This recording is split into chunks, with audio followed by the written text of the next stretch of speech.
25 அடியிலிருந்து 45 அடிக்கு உயர்த்தப்பட்ட விசிகாவின் கொடி. நேரடியா கிராமத்துக்கே சென்று கொடியேற்றிய திருமாவளவன். அடுத்த நாளே சஸ்பெண்ட் செய்யப்பட்ட 3 முக்கிய புள்ளிகள். இது எங்க நடந்துச்சு, என்னதான் நடந்துச்சு அப்படிங்கிற விரிவான பின்னணிய இந்த வீடியோல பார்க்கலாம். மதுரை மாவட்டம் கிழக்கு சட்டமன்ற தொகுதிக்குட்பட்ட சத்திரப்பட்டி வெளிச்சநத்தம் கிராமத்துல பல ஆண்டுகளா 25 அடி உயர கொடி கம்பத்துல விடுதலை சிறுத்தைகள் கட்சியின் கொடி பறந்து வந்திருக்கு. இந்த கொடி 2 தினங்களுக்கு முன்னாடி 45 அடி உயரத்துக்கு உயர்த்தப்பட்டிருக்கு. இதுக்கு முன்னாடி கொடி கம்பத்தை மாற்ற முயன்ற விசிகாவினருக்கு கடந்த டிசம்பர் 7ஆம் தேதி அன்று மாவட்ட வருவாய்த்துறையினர் மற்றும் போலீசார் சார்பில் அனுமதி மறுக்கப்பட்டிருக்கு. இதனால வெகுண்டெழுந்த விடுதலை சிறுத்தைகள் கட்சியினர் வெளிச்சநத்தம் கிராமத்துல தர்ணா போராட்டத்துல ஈடுபட்டிருக்காங்க. இதை தொடர்ந்து அரசு அலுவலர்கள் விசிகாவினருடன் பேச்சுவார்த்தை நடத்தி கொடிக்கம்பத்தை நட அனுமதி கொடுத்திருக்காங்க.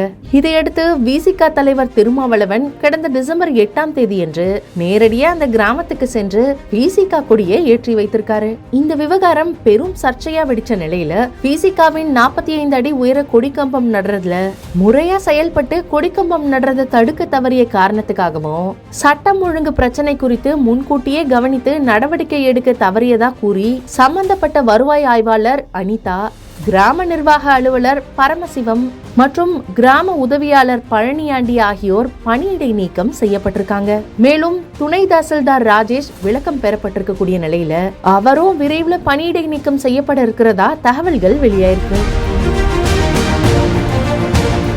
வருவாய்த்துறை அலுவலர்கள் மீதான நடவடிக்கைக்கு வருவாய்த்துறை கிராம உதவியாளர் சங்கம் மற்றும் தமிழ்நாடு கிராம உதவியாளர் சங்கம் எதிர்ப்பு தெரிவிச்சிருக்காங்க.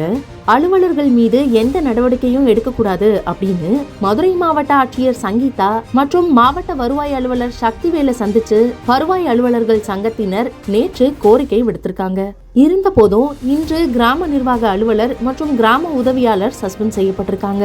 கிராம நிர்வாக அலுவலர் மற்றும் கிராம உதவியாளர் ஆகியோர் உயரதிகாரிகளுக்கு தகவல் மட்டுமே கொடுக்க முடியும், கொடிக்கம்பம் நடுறதை தடுக்க முடியாது. இந்த விவகாரத்துல கீழ்நிலை வருவாய் அலுவலர்கள் பலிகாடா ஆக்கப்பட்டிருக்காங்க.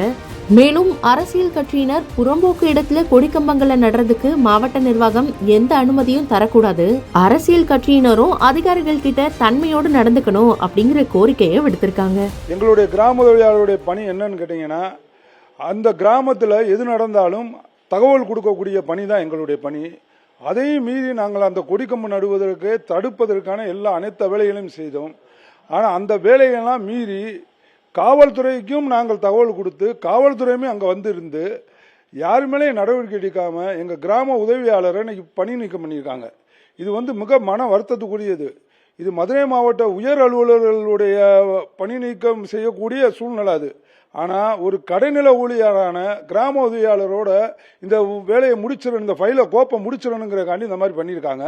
இப்போ எங்களுடைய சங்கத்திலிருந்து இது ஒரு முன்னெடுப்பை எடுத்து மாவட்ட ஆட்சித்தலைவர் சந்தித்த பிறகு இப்போ கிராம நிர்வாக அலுவலரையும் வருவாய் அலுவலரையும் இதில் பணி நீக்கம் செஞ்சிருக்கிறாங்க. இப்போ எங்களுக்கு தகவல் வருது.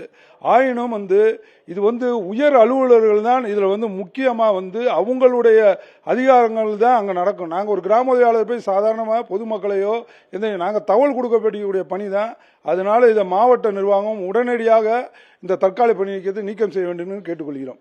மதுரை மாவட்டத்தில் மட்டும் இந்த மாதிரியான இஷ்யூஸ் தொடர்ச்சியாக நடந்துகிட்டே இருக்குது. ஏற்கனவே புதூரில் ஒரு நிகழ்ச்சி நடந்தது. அதில் நிர்வாகமே அதை அகற்றினாலும் கூட அப்புறம் திரும்பவும் அதே நிர்வாகத்திலேயே ஏதோ ஒரு அழுத்தத்தின் காரணமாக அந்த கொடிக்கம்பத்தை திரும்பவும் நிறுவக்கூடிய ஒரு சூழ்நிலை தான் வந்துச்சு.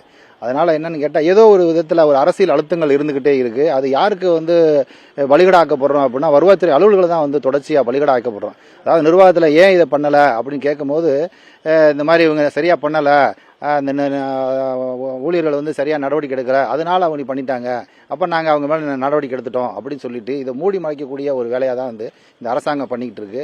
இதுக்கு முழுசாகவே மாவட்ட நிர்வாகமும் சரி காவல்துறையும் சரி தொடர்ச்சியாக அந்த அரசியல் அழுத்தத்துக்கு ஆட்பட்டு எங்களை பலிகடாக்கக்கூடிய ஒரு நிலைமையில தான் இன்னைக்கு இருக்கிறாங்க. அதனால இதெல்லாம் மாற்றணும். அரசியலுக்கு அப்பாற்பட்டு அனைத்து கட்சி கொடிகளையுமே புறம்போக்கில் இருக்கக்கூடிய அனைத்து கட்சி, அதாவது புறம்போக்கில் கட்சி கொடிகள் வைக்கிறதுக்கு அனுமதியே கிடையாது. அப்போ அனுமதியை புறம்போக்கில் வைக்கிறதுக்கு அனுமதின்னு சொல்லி மாவட்ட நிர்வாகத்தில் கேட்குறதே மகா தவறு. அது அந்த மாதிரியான ஒரு தவறான ஒரு நடைமுறை எடுத்திருக்காங்க. அதனால் இந்த மாதிரி புறம்போக்கில் இருக்கக்கூடிய அனைத்து கொடிகளையுமே கட்சி கொடிகளையுமே அகற்றதுக்கு நடவடிக்கை எடுக்கணும்.